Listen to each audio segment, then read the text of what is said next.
The door was open. That was the first thing. Not wide open, just a few inches.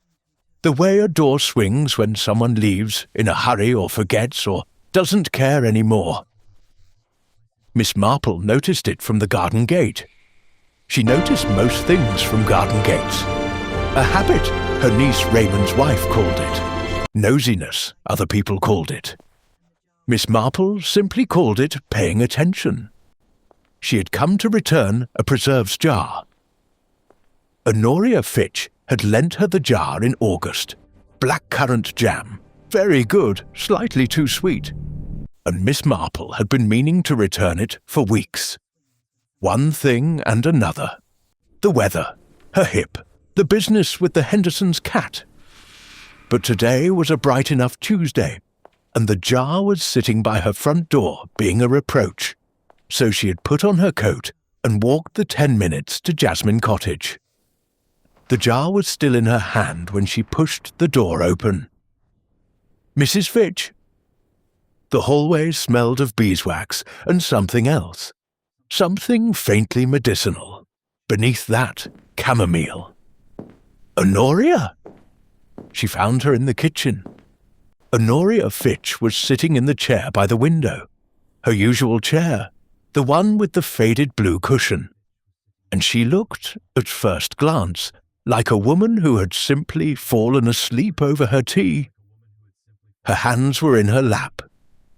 Her face was turned slightly toward the window, toward the garden she was so proud of, the garden with the late roses still holding on in the cold. Thoroughly. She was 71 years old, and she was dead. Miss Marple stood in the doorway for a moment. She did not scream. She had never been the screaming sort. She set the preserves jar down carefully on the counter.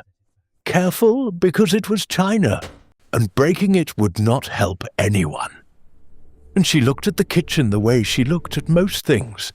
Steadily, thoroughly, without hurrying, the teacup on the table, cold. She could see that without touching it, from the way the surface had gone still and flat, the kettle on the stove. She crossed to it, lifted it an inch, set it back, still warm. Constable Havers arrived 20 minutes later, red-faced from cycling, his notebook already open, as though he'd decided what to write before he got there. "Heart," he said after approximately 4 minutes of examination. Miss Marple said, Woman her age, living alone. Not uncommon, Miss Marple. Not uncommon at all." He wrote something down. "I'll have Dr. Simmons come round to confirm, of course. Formality, really." Miss Marple looked at the floor. 7 pieces of paper. Torn, not cut.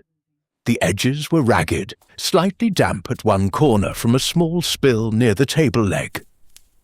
They lay scattered in a rough semicircle around the base of the kitchen table, as if they had been dropped from height or flung in frustration. She recognized the handwriting on the nearest piece. Honoria's. That particular combination of neat letters and slightly aggressive capitals. The R always too large. Recipe card. Part of one, at least. "That recipe tin's open," Miss Marple said. Havers looked up. "Pardon?" She nodded toward the counter. The tin was blue enamel, painted with small yellow flowers, the kind sold at Woolworth's in the late 30s. The lid was off, sitting beside it. Mrs. Fitch was very particular about that tin. She kept it locked even. Locked. There's a small latch. Look, there on the side. Havers looked. "Well," he said, "maybe she'd been baking, getting a recipe out." "Yes," Miss Marple said, "perhaps." She did not say, but there's no flour on the counter, no butter out, no baking smells. And if Honoria Fitch had been baking, half the street would have known about it by smell alone. She did not say any of that. She counted the pieces of torn card on the floor instead, quietly, without moving, Just her eyes, 7. A card torn into 8 pieces leaves 8 pieces. That was simply arithmetic. "I'll be going then," she told Constable Havers, "unless you need me." "Not at all, Miss Marple. Thank you for calling it in." He was already looking at his watch. Straightforward, I'm afraid. These things are at her age. Miss Marple picked up her preserves jar from the counter. She thought, someone took the 8th piece? She thought, that kettle was warm. She thought, there were 2 cups laid out on the draining board when I came in, and now there is 1. She said nothing. She walked home in the cold autumn air and made herself a pot of tea and sat by the window and knitted and thought about Honoria Fitch, who had won the Women's Institute baking competition 11 years in a row, and who was now dead in her kitchen with her recipe cards torn to pieces on the floor. The village knew by evening. Well, the village always knew by evening. That was the nature of St. Mary Mead. Information moved through it like weather, inevitable and thorough. By the time Miss Marple's neighbour, Mrs. Price Ridley, knocked on the door at 5:30, the story had already been through 3 kitchens and a post office. "Heart attack," Mrs. Price Ridley said, accepting a cup of tea she hadn't been offered. "Quite peaceful, they're saying." "Are they?" Gerald found her, apparently. She settled into the armchair with the comfortable authority of a woman delivering important news. "Well, no. Actually, it was you, wasn't it? I heard it was you." I returned her preserves jar. Mrs. Price Ridley sipped her tea. "Well, she was never an easy woman, Honoria. But 71 is no age, is it? And right before the competition." "The baking competition?" "This Saturday, the Women's Institute. She'd won it 11 years, you know." A pause, the kind that meant something was coming. "Some people will be relieved. Will they? Dorothy Pembridge, for one. That girl has been trying to knock Honoria off her perch for 3 years. Very keen, very—" She searched for the word. "Hungry for it, you might say." Miss Marple said, "What does Dorothy make usually?" "Oh, everything. Very talented, actually, whatever else you might say about her. Lemon drizzle, fruit cake. Last year she entered a Victoria sponge and came second, to Honoria, naturally, and she was furious. White as a sheet when they announced it." "She entered a Victoria sponge," Miss Marple said. The same cake Honoria is known for." "Identical recipe," some people said, which was odd. Mrs. Price Ridley set down her cup. "Though, of course, Honoria never shared her recipe. Not with anyone. Not even her own husband, I believe." After Mrs. Price Ridley left, Miss Marple sat for a long time in the quiet. Her knitting needles clicked. Outside, the elm tree at the bottom of the garden moved in the wind. A robin landed on the stone wall and looked at her and flew off again. She thought about the recipe tin with the latch undone.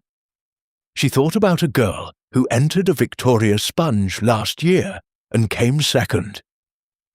She thought about a kettle that was warm 40 minutes after a woman was supposed to have died alone.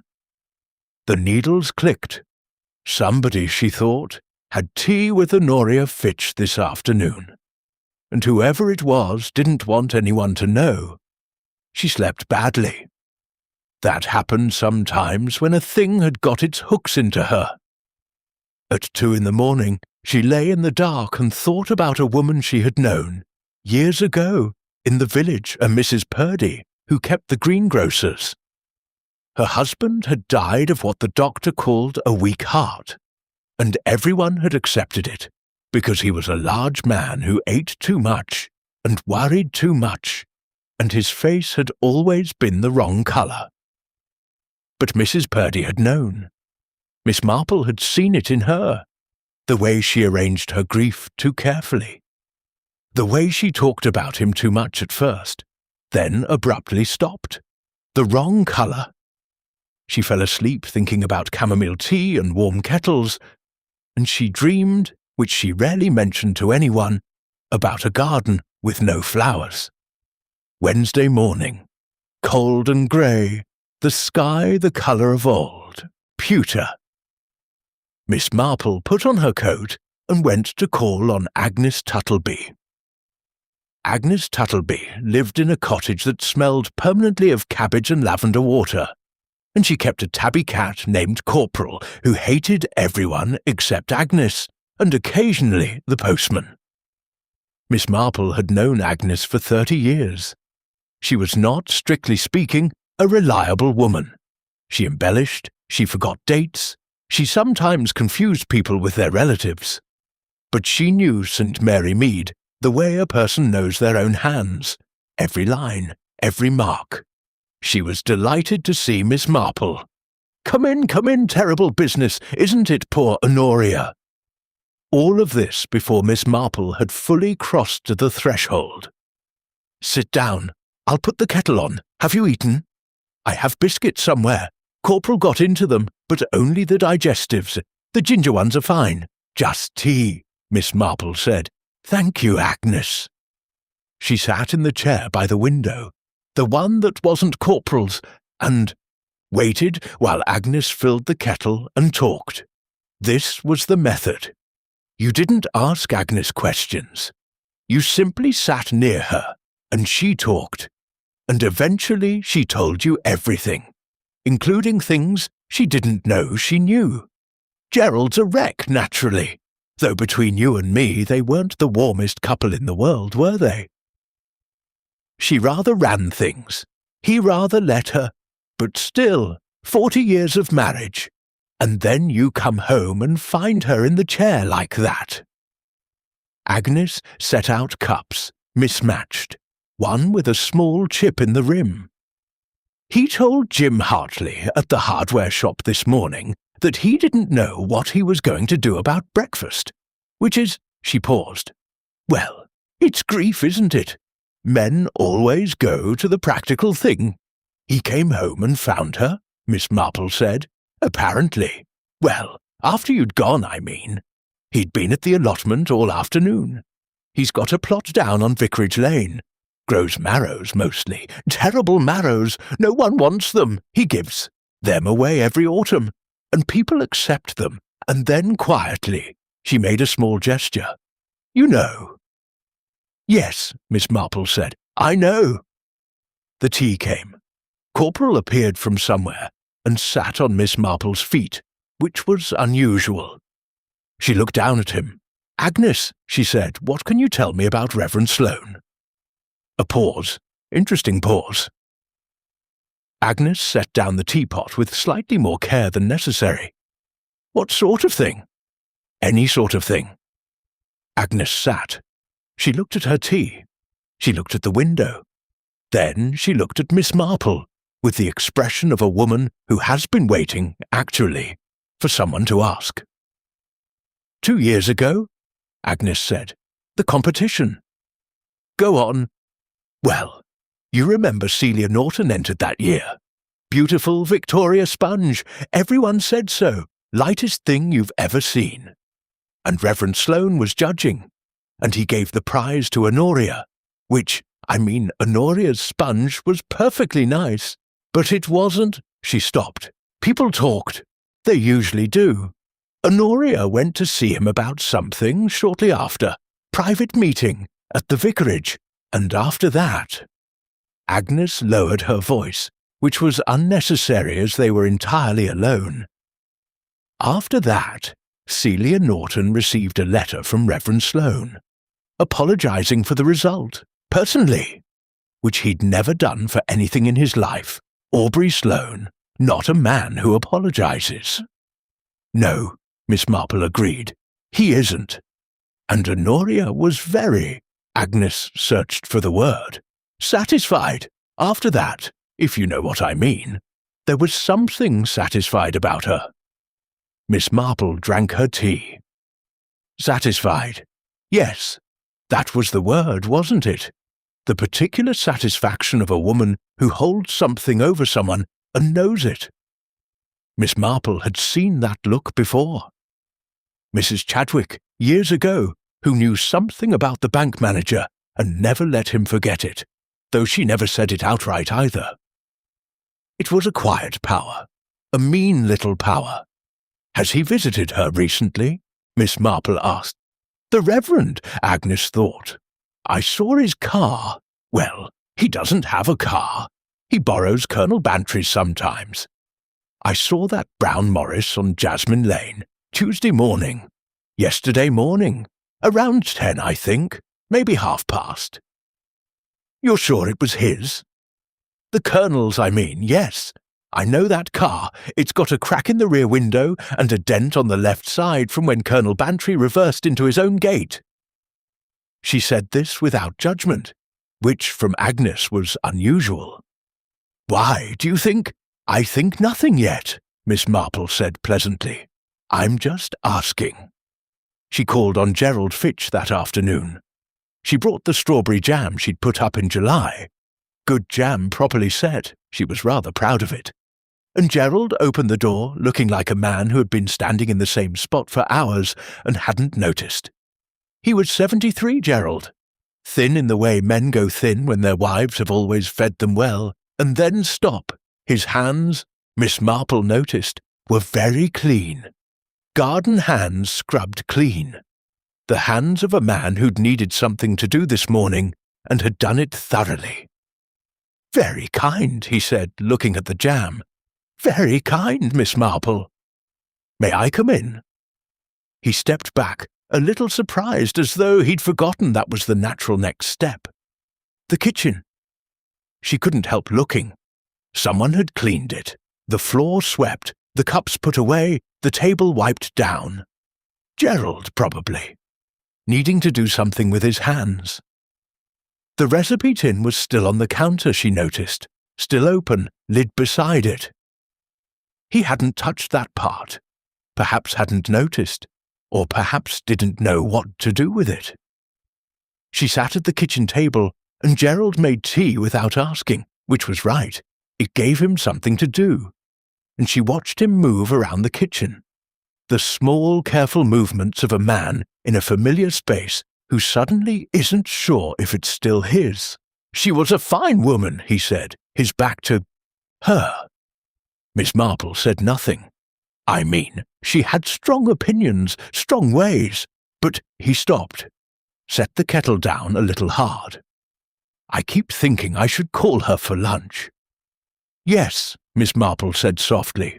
That happens. He sat across from her. His eyes were red at the edges, the way eyes get when someone has been dry crying. Not weeping, just having the feeling of it without the tears. He was the kind of man who would have considered weeping inappropriate, probably. That generation, that type. Gerald, she said after a while. Was Honoria worried about anything recently? In the weeks before, he looked up. Something moved across his face. Quick, gone. No, he said, not that she'd tell me, mind. She kept to herself, you mean? She kept to herself. A short laugh, not unkind. 40 years, and she still kept to herself. I respected it, mostly. He looked at his tea. She had her things, her competitions, her recipe tin, her... He stopped. Her what? A long pause. She'd written some letters, he said, recently. 2 or 3 weeks ago. I saw her writing them. She always wrote at the kitchen table, always. But she shut the paper when I came in, which she didn't normally do. He looked up. I didn't ask.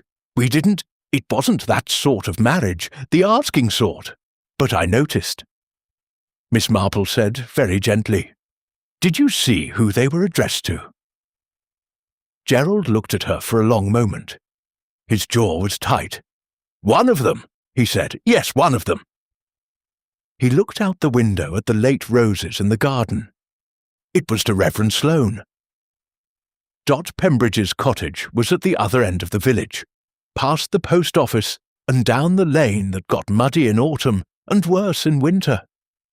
She was 28, Dorothy Pembridge, and she had moved to St Mary Mead 4 years ago from Swindon, which some people still held against her gently.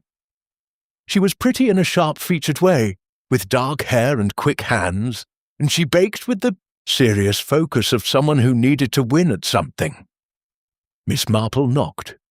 A long pause before the door opened, longer than necessary. "Miss Marple." Dot's face did the thing faces do when they're trying to arrange themselves. "Water? Come in, please. The kitchen smelled of burnt sugar and something sharper. Lemon, maybe." The oven had been on recently. She could feel the residual warmth in the small room. There was flour on the counter, and 3 bowls in the sink, and a cake tin cooling on the rack. "Practicing," Dot said too quickly, "for Saturday. Out of respect, I wasn't going to. But then, they haven't cancelled it, so—" "Of course," Miss Marple said warmly. "Very sensible." She sat at the small kitchen table, it really was small, barely room for 2 cups, and accepted tea she didn't need, and looked around the kitchen with the patient attention of a woman admiring the decor. Blue cardigan on the hook by the door. She'd been wearing it. Recently, it wasn't folded, just hooked up carelessly. The kind of carelessly that means you've just taken it off. Small burn on Dot's left hand. Fresh. 2, 3 days old. Not a baking burn. Those were usually on the forearms, from oven racks. This was on the back of the hand, the kind you get when you're not paying attention, when you're frightened of something and your hand shakes. And the cardigan. Miss Marple looked at it, looked away, looked at it again. The 3rd button from the top was missing. Dot was talking, something about lemon drizzle versus Victoria sponge, the merits of both, something about the judging criteria. And Miss Marple listened and nodded and watched the girl's hands as she poured tea. Shaking slightly, controlled but shaking. "Terrible news about Mrs. Fitch," Miss Marple said, conversationally, gently. "Terrible." Dot said it immediately, too immediately. "Absolutely terrible. She wasn't always kind, but still. Did you know her well? Not particularly. She didn't. I tried to be friendly when I first moved here. She wasn't the warming sort." She laughed, a little too high. "Nobody's fault, I suppose." "When did you last see her?" The cups touched the table, both of them set down carefully. Dot sat. "Saturday," she said, "at the post office." Miss Marple smiled, said nothing. The kitchen was very quiet. "Or maybe Monday," Dot said. "Actually, I'm not sure. It might have been Monday." Silence. Dot looked at her hands. She pressed her right thumb against the burn on her left hand, not hard, just resting it there. "I didn't do anything wrong," she said very quietly. Miss Marple looked at her, not unkindly, with the expression of a woman who has heard that sentence before and knows what it usually means. "Nobody said you did, dear," she said. She finished her tea. She admired the cake cooling on the rack. She said the lemon drizzle looked wonderful and she was sure Saturday would go beautifully, and she put on her coat and walked to the door. By the hook she paused. "Your cardigan," she said, turning. "Such a lovely blue. My niece has one almost identical." She smiled. "You've lost a button, I notice. 3rd one down." Dot's face went very still. "Must have caught on something," she said. "Yes," Miss Marple said pleasantly. "These things happen." She walked home through the muddy lane in the cold afternoon, and she thought she was there. She was in that kitchen. She touched the recipe tin. She probably thought she was alone with a sleeping woman, and she panicked, and she ran, and she has been terrified ever since. But she did not do it. She was sure of that, almost sure. The knitting needles clicked that evening. Outside the wind picked up. Rain coming probably by tomorrow. She'd need to bring in the garden chair. She thought about a man who borrowed a brown Morris and visited a cottage on a Tuesday morning. She thought about letters Honoria had written. She thought about Digitalis, which her doctor had mentioned last spring in an entirely different context, and which she had filed away in her mind the way she filed away most things, quietly, without fuss, against the day it might become relevant. That day, she rather thought, had come. Thursday morning brought rain, as she'd known it would. Miss Marple stood at her kitchen window and watched it come down on the garden and thought about Gerald Fitch, who had said he didn't know what to do about breakfast. There was something in that.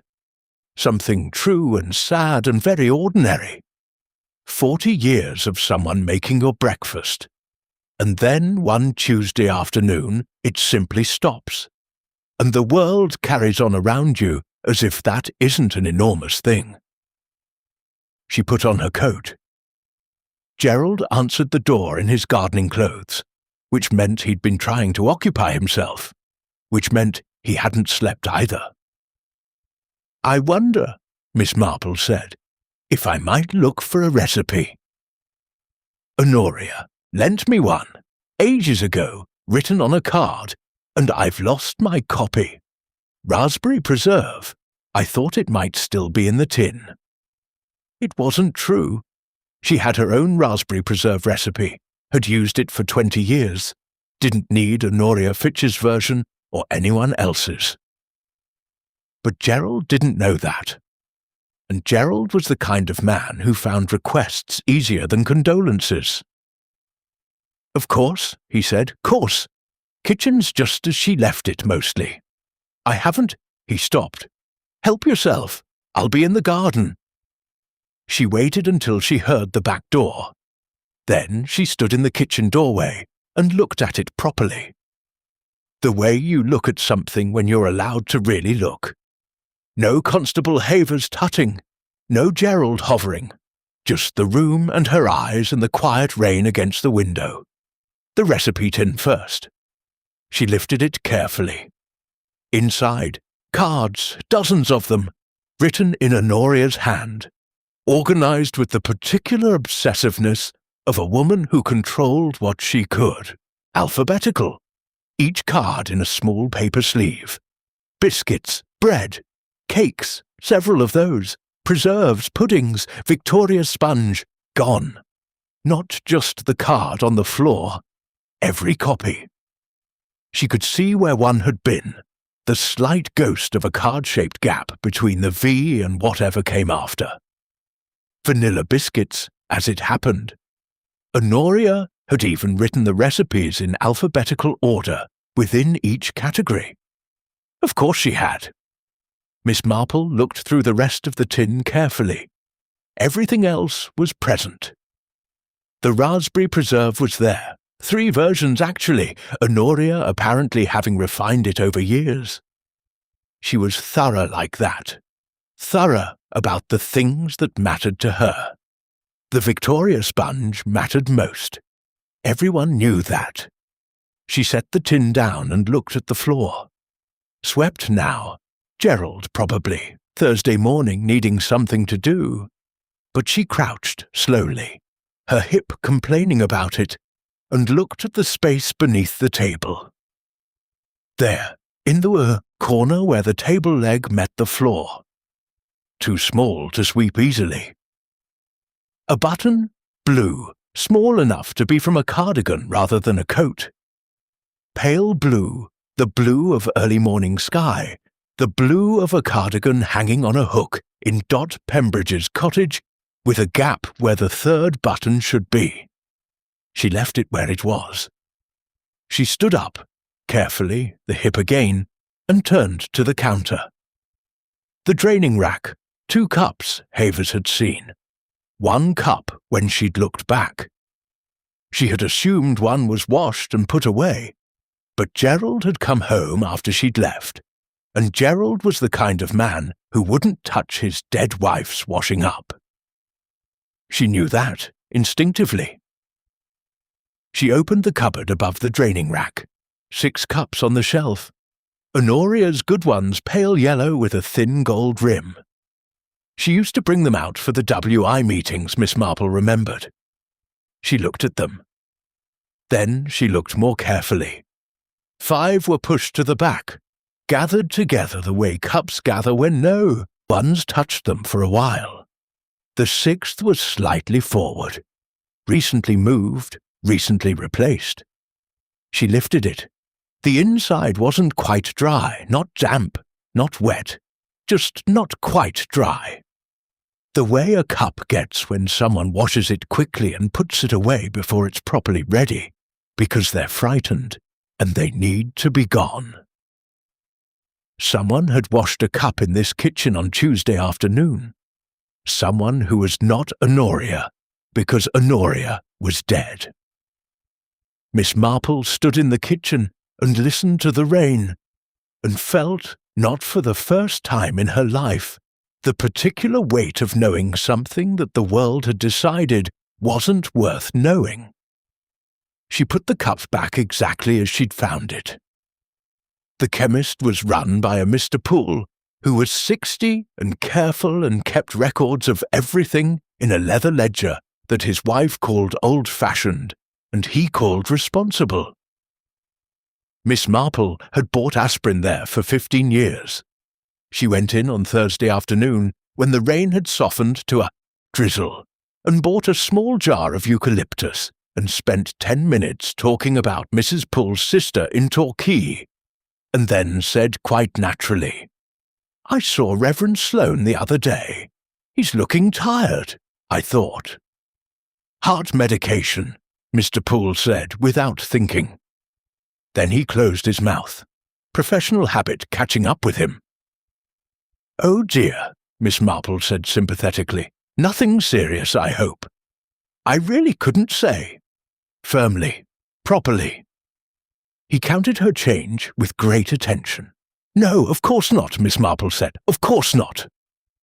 She walked out with her eucalyptus. Heart medication. Digitalis was a heart medication, the most common sort in older patients. She was not a doctor, she knew that. But she had sat through enough village illnesses, enough bedsides, enough hushed conversations in parish halls over the years to know what the word meant and what it could mean if it fell into the wrong hands, or the right ones, depending on how you looked at it. Too much. Digitalis in a cup of chamomile tea would look, to a busy constable who'd already decided, very much like a heart attack, in a woman of 71, living alone, found peaceful in her chair. Agnes Tuttleby's kitchen again, Friday morning. Agnes with more information than she'd realized she had. That was usually how it worked with Agnes. She collected things without knowing she was collecting them, like a magpie, but with gossip. "Northwick," Miss Marple said. "The next village. Have you heard anything about Reverend Sloane going there recently?" Agnes blinked. "How did you—" She stopped. "Mrs. Henderson mentioned it, actually." "He's been going 3 times in the past month," she said. "Taking the bus, which he never does. He hates the bus. Says the seats hurt his back." She frowned. She thought perhaps he had a relative there. "Does he have relatives in Northwick?" "Not that anyone knows of." Agnes's expression shifted into the particular alertness of a woman whose instincts are engaged. "Why, what's in Northwick?" "Shops," Miss Marple said. "A chemist, I believe, a hardware shop, a general grocer's." She paused. "Rather further away than necessary, if all you needed was aspirin." Agnes stared at her. "Jane," she said. She was one of the few who still used the first name. "Are you saying what I think you're saying?" "I'm not saying anything," Miss Marple said pleasantly. "I'm just thinking aloud. You know how I am." Agnes did know. Agnes was quiet for a long moment, which was rare enough to mean something. He visited her, Agnes said finally. Tuesday morning, I told you that. Yes. And she's dead. Yes. Agnes looked at her tabby cat. Corporal was washing his face on the windowsill with the serene self-interest of a cat who has no opinion on human mortality.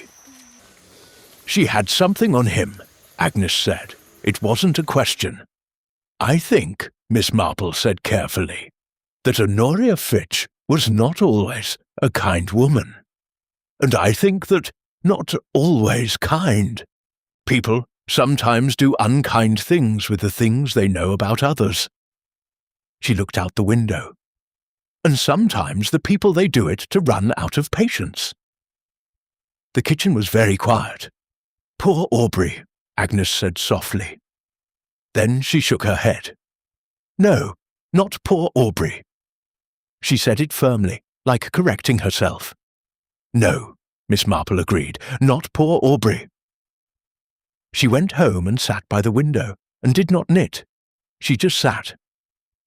She thought about Reverend Sloane, who had stood at that pulpit every Sunday for 16 years and talked about forgiveness.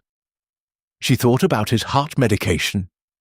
She thought about him sitting in Honoria Fitch's kitchen on a Tuesday morning, smiling his thin smile, accepting a cup of tea, waiting for her to turn her back. She thought about the torn card. 8 pieces. He'd counted wrong in his panic. Or maybe he hadn't panicked.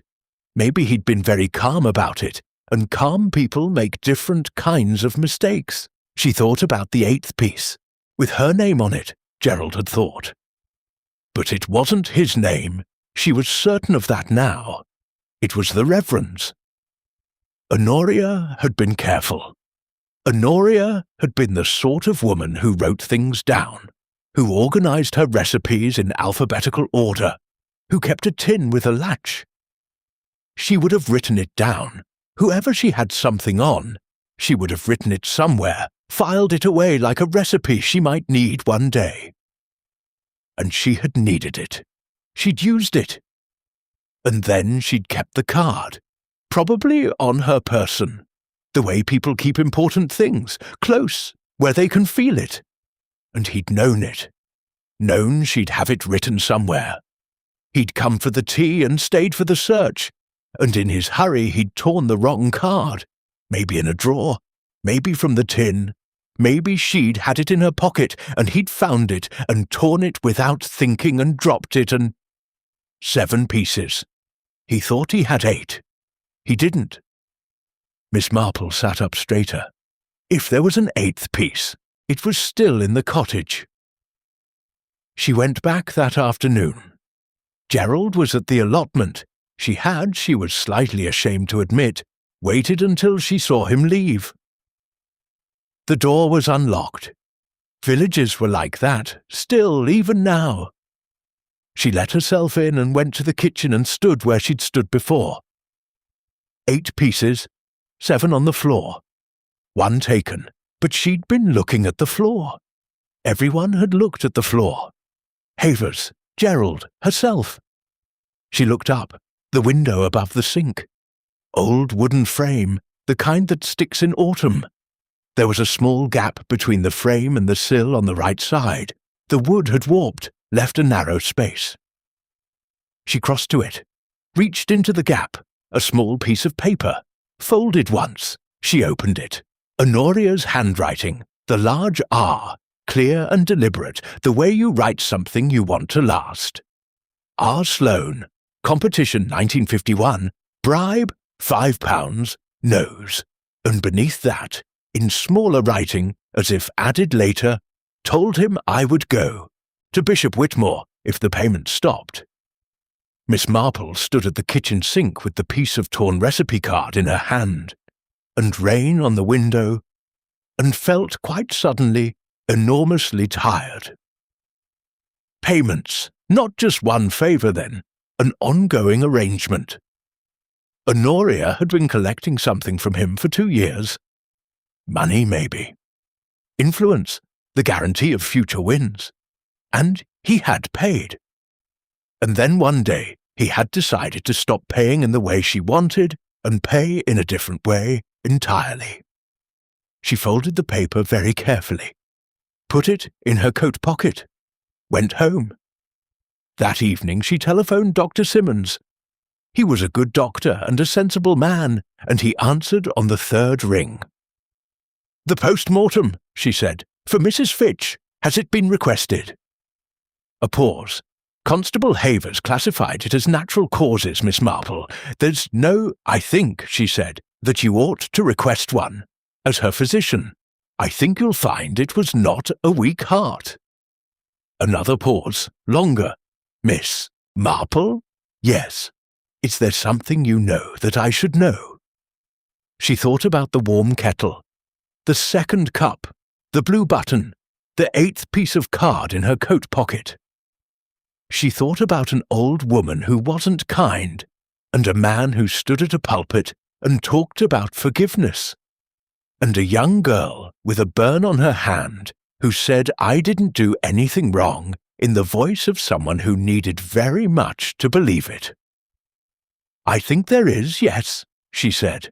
"Perhaps you could come for tea tomorrow, and perhaps Constable Havers as well." Saturday morning. The baking competition was at 2:00. Miss Marple had asked everyone for 11.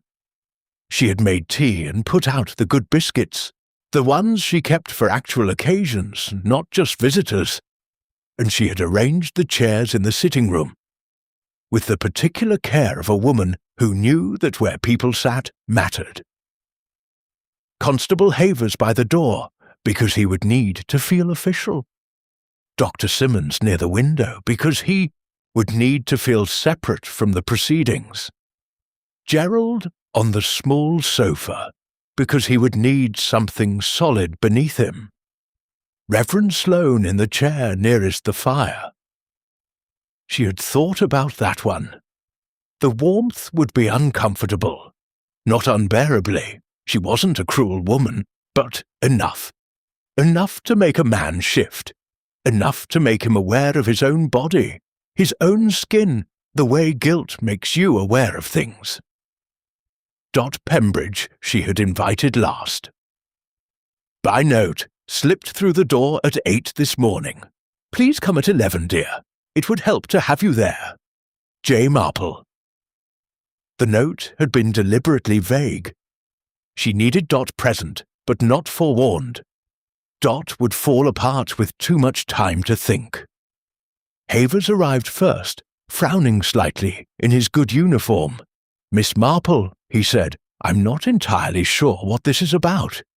Dr. Simmons rang me and said, "Tea," she said. "Sit down, Constable." He sat. He accepted a biscuit. He frowned at the room. Dr. Simmons came next, quiet and professional. Nodded at Havers, took the window seat without being directed to it, which told her he'd understood the general shape of things from their phone conversation. "Good man, Simmons." He listened properly, which was rarer than it should be. Gerald arrived at 5 past, still in his garden clothes. She hadn't told him to dress up. She hadn't wanted him armoured. "Just tea, Gerald," she said softly, when he looked at the assembled faces. "Sit down. What's this about?" His voice was thin, tired. "In a moment." Reverend Sloane came at 8 past 11. He knocked firmly, the knock of a man who is not afraid, which meant he was very afraid. He was 64, Aubrey Sloane, and he had always been thin, but today he looked the particular thinness of a man who had not eaten properly in days. His collar was straight. His shoes were polished. He had prepared himself, outwardly, with great care. He saw the room, and he stopped. Just for a second. His eyes moved. Havers, Simmons, Gerald, back to Miss Marple. And something happened in his face. Something small and quick, like a door closing. "Miss Marple," he said, I didn't realize this was a gathering." "Do sit down, Reverend, by the fire. You must be cold. It's a terrible morning." He sat. He accepted tea because refusing would have looked wrong. His hands, she noticed, were perfectly steady. She had expected that. He was that kind of man. Dot arrived at 12 past, slightly breathless, her blue cardigan buttoned. A different cardigan today, she noticed, darker blue, all buttons present. And she stopped in the doorway and looked at Reverend Sloane, and then at Gerald, and then at Miss Marple. "Sit down, dear," Miss Marple said. "There's tea." She let them settle. She let the silence do its small work. She poured her own tea and sat in her usual chair. Not the central one, not the important-looking one, just her chair by the window where her knitting basket was. She picked up the knitting. People relaxed slightly when she had the knitting. They always had. She looked like someone's aunt. That was useful. "I want to talk about Tuesday afternoon," she said conversationally, as if she were talking about the weather. "About what happened in Honoria Fitch's kitchen." Havers straightened. "Now, Miss Marple, we've established that it was natural." "We haven't established anything," Dr. Simmons said from the window. His voice was very level. "I've requested a post-mortem. The results won't be back until Monday, but I have reasons to believe the initial assessment was incomplete." Havers looked at him, then at Miss Marple, then at his biscuit. "Right," he said unhappily. Gerald was looking at his hands. He'd known something was wrong since she'd telephoned, she thought.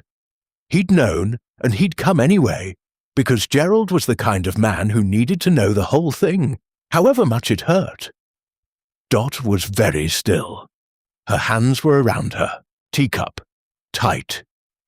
Reverend Sloane was watching Miss Marple over the rim of his cup with the calm eyes of a man at prayer. "Honoria Fitch," Miss Marple said, "was not a kind woman. I want to say that first, because it matters. Not because it excuses anything, it doesn't, but because the truth should be the whole truth." She looked at Gerald. "I'm sorry, Gerald, but I think you know it." Gerald made a small sound. Not a denial, just acknowledgement and pain. "She had a way," Miss Marple continued, "of collecting things, information, the sort of information people would rather not have known, and she used it." She glanced at the Reverend. "Didn't she, Reverend Sloane?" "Nothing, just the fire." "In 1951, Miss Marple said pleasantly, the Women's Institute baking competition, Celia Norton's Victoria sponge, which was, by all accounts, considerably better than Honoria's. And you were the judge." The fire crackled. Outside, rain on the window. "I judged on merit," Sloane said. His voice was even, practiced. £5, Miss Marple said. Silence. Dot looked up. Gerald's head came up slowly, like a man surfacing from water. "I beg your pardon," Sloane said, still even, but something had shifted. Barely, just barely. £5, Miss Marple said again. "That was what Honoria paid you, wasn't it? That was the bribe. Or, no, I have it the wrong way round, don't I?" She tilted her head. "That was what she told you she knew about. Someone else's bribe, perhaps. Something from before, something she'd seen or heard and kept." She watched him. She was very good at keeping things. Sloane set down his teacup. Carefully. "This is," he said, "a remarkable set of fabrications. There's a piece of paper in my coat pocket," Miss Marple said. She didn't reach for it. Not yet. It was in the window frame in Honoria's kitchen. The wooden frame, where the wood has warped on the right side.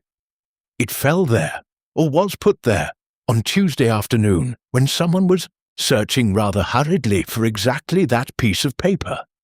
She paused. They found 7 pieces of a torn recipe card, but not 8, because the 8th had fallen into the window frame. Reverend Sloane said nothing. "It has your name on it," Miss Marple said. "Honoria's handwriting, the competition, the bribe, and something else, that she had told you she would go to Bishop Whitmore if the payment stopped." Gerald made a sound. Sudden, like something had broken. "Payments," he said. The word came out wrong, broken at the edges. Honoria was— "I'm sorry," Miss Marple said, and she meant it. She meant it completely. "I'm so sorry, Gerald." He put his face in his hands, not weeping, just holding it, the way you hold something that's falling. "You visited her on Tuesday morning," Miss Marple said, turning back to Sloane. Her voice was still gentle. It was always gentle. Gentleness was not softness. She had spent 80-odd years knowing that. Agnes Tuttleby saw. The Colonel's car on Jasmine Lane around 10:30. You borrowed it, as you sometimes do. "I visited a parishioner," Sloane said. "There is nothing unusual. You have been buying medication in Northwick," Miss Marple said. 3 times in the past month. Not here in the village, where Mr. Poole keeps records and knows your usual prescription, but in Northwick, where no one knows your face. Something moved in his eyes. Fast. Gone. "Digitalis," Miss Marple said quietly. "In sufficient quantity, introduced into a cup of chamomile tea, produces effects that look very much like cardiac arrest in an elderly woman. The post-mortem will be specific, of course.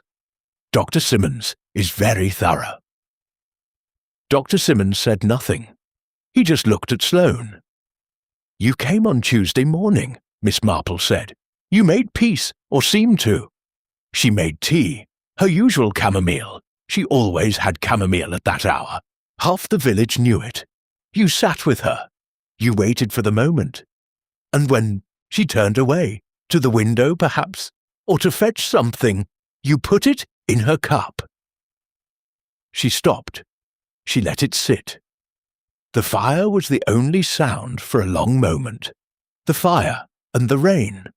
"Then you searched," she said, "for whatever she'd written. You found the tin, you found the recipe card, the Victoria sponge, which she always kept in a separate sleeve, maybe on top, and you saw your name, and you tore it. 8 pieces. You took one and left the rest, because you were in a hurry by then, because she was dying in the chair behind you, and you needed to be gone." Miss Marple's voice was still level, still quiet.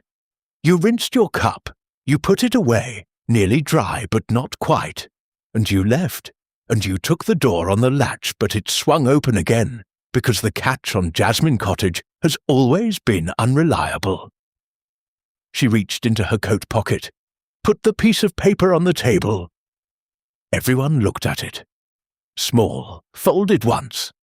Honoria's handwriting visible, even from where Havers sat, that particular large R unmistakable. Reverend Sloane looked at it for a long time. A very long time. The fire, the rain, the piece of paper. Then something went out of him. She had seen it before, that going out. It wasn't dramatic. It didn't look like confession or collapse. It looked like exhaustion. Like a man who has been holding something very heavy for a long time, and his arms have simply given up. "She wasn't going to stop," he said. His voice was different now, quieter. The practiced steadiness was gone. What was left was just a man. 2 years, he said, every month. It wasn't always money. Sometimes it was influence. Write a letter for her son. Put in a word with Colonel Bantry about the village hall booking. Small things that weren't small. He looked at his hands. "I told her in September that I couldn't continue. I wrote to her and said it was finished. And she wrote back and said if I didn't come and speak with her in person, she would write to Bishop Whitmore by Friday.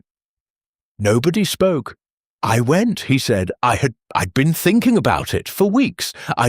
He stopped.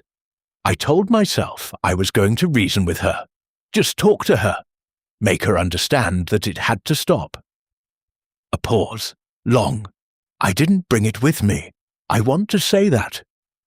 I found it in the bathroom. In her cabinet, she'd kept my prescription bottles. I don't know why, perhaps to have something physical, something she could use. And you decided, Miss Marple said softly. And I decided, he said. The room was very still.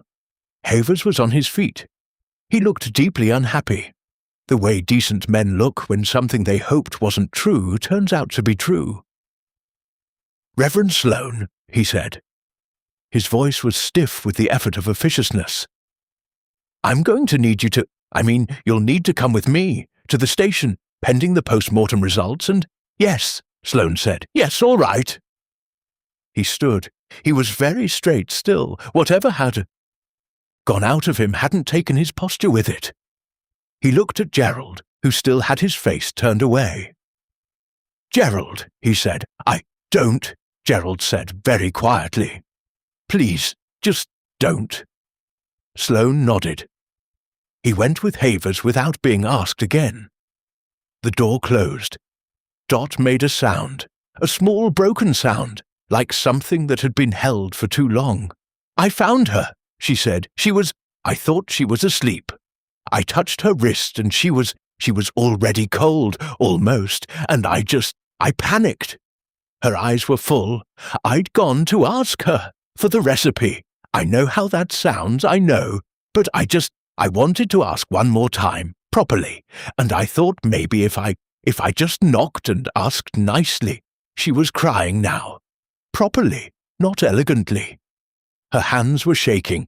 I didn't take it. I looked in the tin, I saw it, but I didn't take it. And then I saw she wasn't. That she was, and I ran. I just ran. I know, Miss Marple said. I should have told someone. I should have. You were frightened, Miss Marple said simply. You were very frightened, and you were very young. And those two things together make people do things that aren't quite right. It doesn't make you wicked. Dot put her face in her hands. Miss Marple looked at Gerald. He was still on the sofa, still looking at his hands. She wasn't, he started, stopped. She wasn't always like that. When we married, she wasn't. He looked up.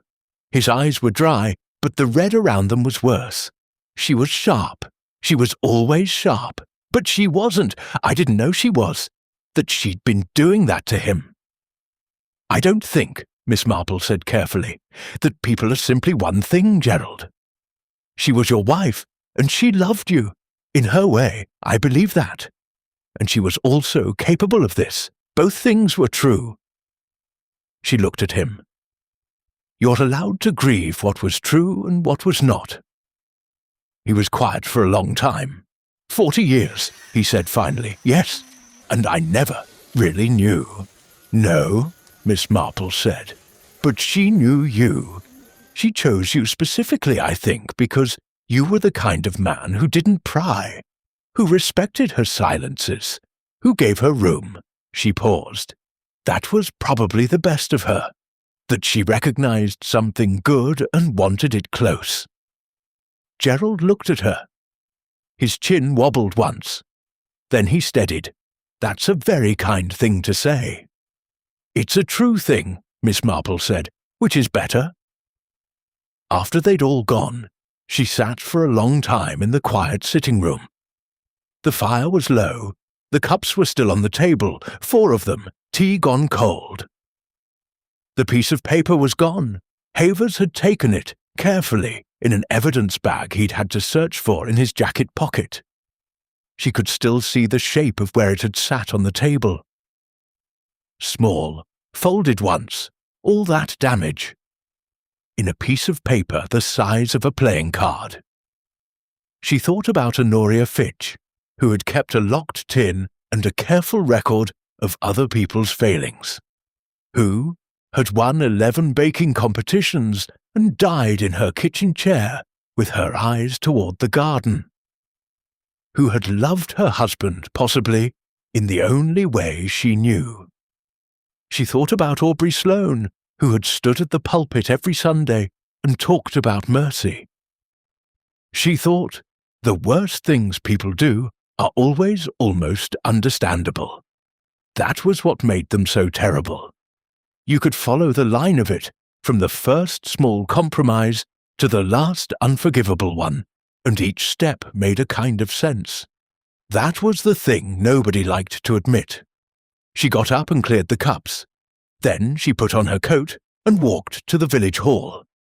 The village hall smelled of warm sugar and cut flowers and the particular nervous energy of women who had been baking since 6 in the morning. Miss Marple stood in the doorway for a moment and just let it wash over her. The long trestle tables with their white cloths. The entries lined up in careful rows, each one tagged with a small paper number. The W.I. ladies, moving between them with the focused authority of people who take this seriously, which they did, which was entirely right. Some things should be taken seriously. Cakes were one of them. Mrs. Hargreaves, who was running things this year in Honoria's absence, spotted her and came over immediately with the expression of a woman managing something difficult and needing to be seen to manage it. Miss Marple, we weren't sure, given the circumstances, whether to continue, but we thought Honoria would have wanted. She absolutely would have, Miss Marple said. She'd have been furious if you'd cancelled on her account. Mrs. Hargreaves laughed. A surprised laugh, the kind that comes out before you can decide whether it's appropriate. Yes, she said, yes, she really would. The entries this year were good. Miss Marple walked slowly along the tables, hands clasped behind her back, looking at each one properly. A fruit cake with a beautiful dark crust. 2 shortbreads, 1 dusted with sugar, 1 plain. A coffee walnut cake that smelled extraordinary. 3 Victoria sponges. People always entered Victoria sponges, it was that kind of competition. And a ginger parkin, and something involving apricots that she couldn't quite identify. And at the end of the table, number 14, lemon drizzle cake. She stood before it for a moment. It was lovely, genuinely lovely. The glaze had cracked just slightly on top the way a good lemon drizzle should. And the colour was that particular pale gold that meant the timing had been right, and the butter had been right, and the person who'd made it had known what they were doing.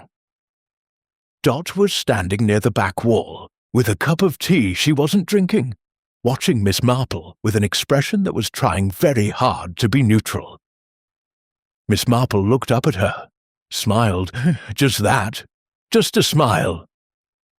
Something in Dot's face shifted, unguarded, and for a second she looked very young. 28 was very young, Miss Marple thought. People forgot that, at 28, thinking they were entirely grown.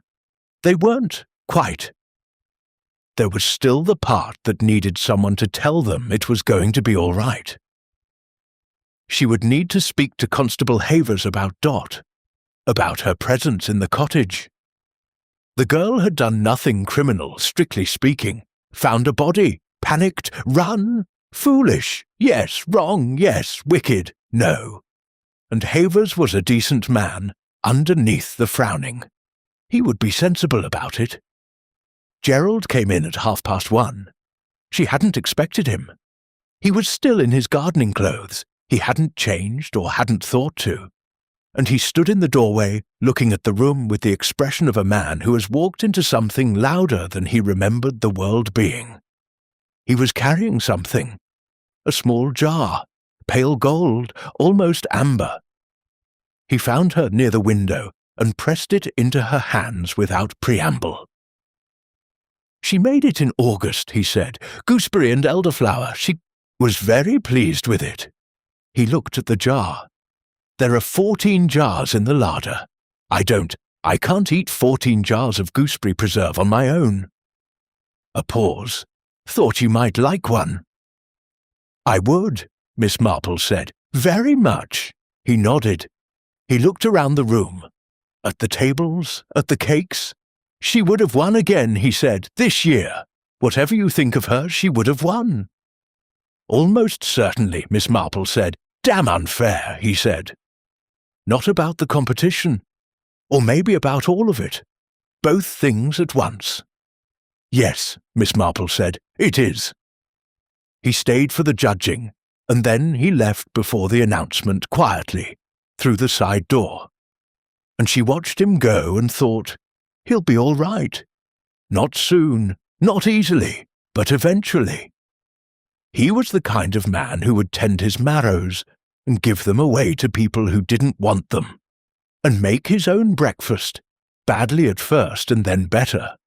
And one morning he'd look up from his allotment and the world would have colour in it again. Those things happened.